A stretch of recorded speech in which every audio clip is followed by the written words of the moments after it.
The dismissal notice felt like a physical blow, knocking the air right out of my lungs. "Cadet Miller, you are hereby dismissed from the academy." The words swam before my eyes, a cruel, final judgment on a dream I had chased my entire life. All those years of relentless training, the sacrifices, the sweat and tears, it all evaporated in that single, cold sentence. My instructors had called me reckless, a maverick who couldn't follow the rigid lines of protocol. They saw my unorthodox solutions to tactical problems not as innovation, but as insubordination. I wasn't just leaving the academy. I was leaving behind the only version of myself I had ever wanted to be. I packed my duffel bag in a daze, the sterile white walls of my dorm room closing in on me. Each folded uniform, each polished boot, was a reminder of my failure. My roommates avoided my gaze, their silence a mixture of pity and relief that it wasn't them. Walking across the parade ground for the last time, I felt like a ghost haunting the scene of my own demise. The crisp, morning air, once invigorating, now felt suffocating.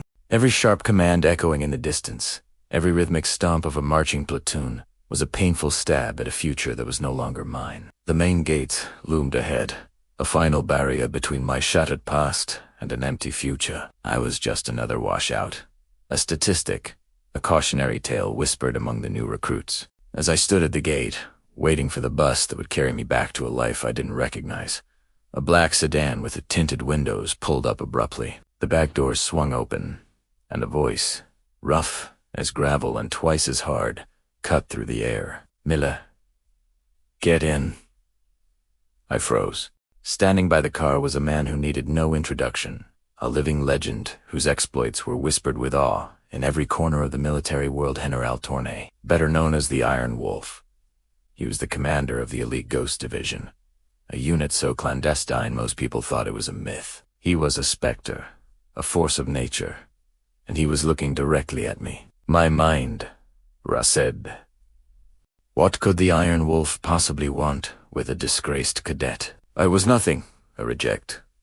Yet, his command was undeniable. I climbed into the car, my heart pounding against my ribs like a trapped bird. The interior was sparse, functional, just like the man sitting across from me. His eyes, the color of a stormy sea, seemed to see right through me, peeling back layers of failure and disappointment to find something I thought I'd lost. He didn't speak for a long time, just studied me, his gaze intense and unnerving. The silence was heavier than any lecture I'd ever received at the academy. Finally, he spoke, his voice low, but carrying an immense weight of authority. "The academy says you're undisciplined, that you don't respect the rules.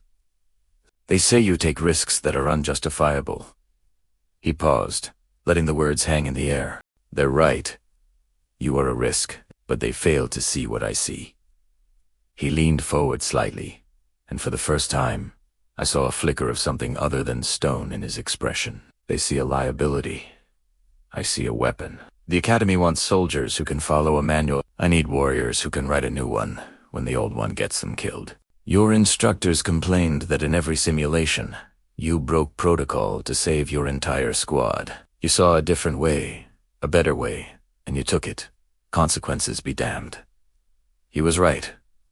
In one simulation, we were pinned down, outnumbered. The textbook solution was to hold our position and wait for reinforcements that were 10 minutes out of death sentence. I saw a collapsed sewer tunnel on the schematic that wasn't on the standard tactical map. It was a gamble. It was off book. But it led us directly behind the enemy line. We neutralized the threat and completed the mission with 0 casualties. My instructor had failed me for unauthorized tactical improvisation. General Thorne, however, saw it differently. "That stunt in the sewer system," he said, a ghost of a smile playing on his lips, "wasn't recklessness. It was genius, born of desperation. It's the kind of thinking that wins unwinnable wars."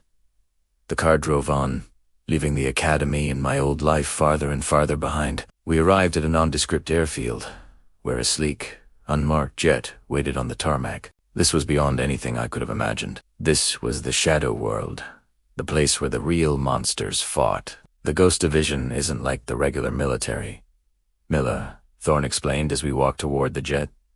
"We don't exist on paper. We operate where the rules don't apply.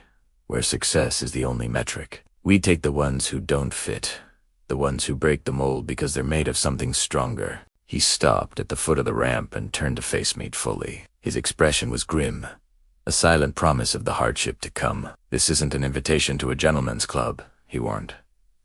"This is a one-way ticket to hell. Your training at the academy was a vacation compared to what awaits you. We will break you down to your very core, and if there's anything worth a damn left inside, we will forge it into something unbreakable. Most don't make it. The ones who do, they change the course of history without anyone ever knowing their names." He looked me straight in the eye, his gaze stripping away any last shred of doubt or fear. "Your file says you were dismissed. As of this moment, that record is sealed. You no longer exist. You are a ghost."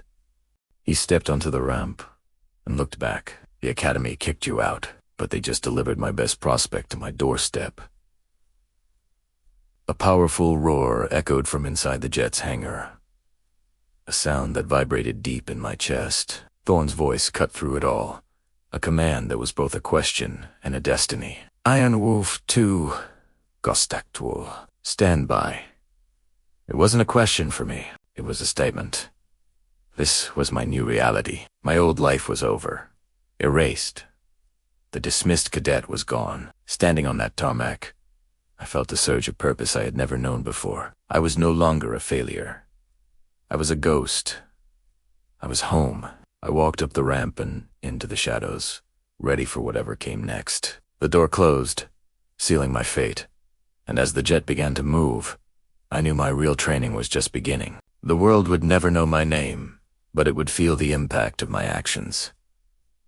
Thank you for watching. If you enjoyed this story, don't forget to like, subscribe, and hit that notification bell for more.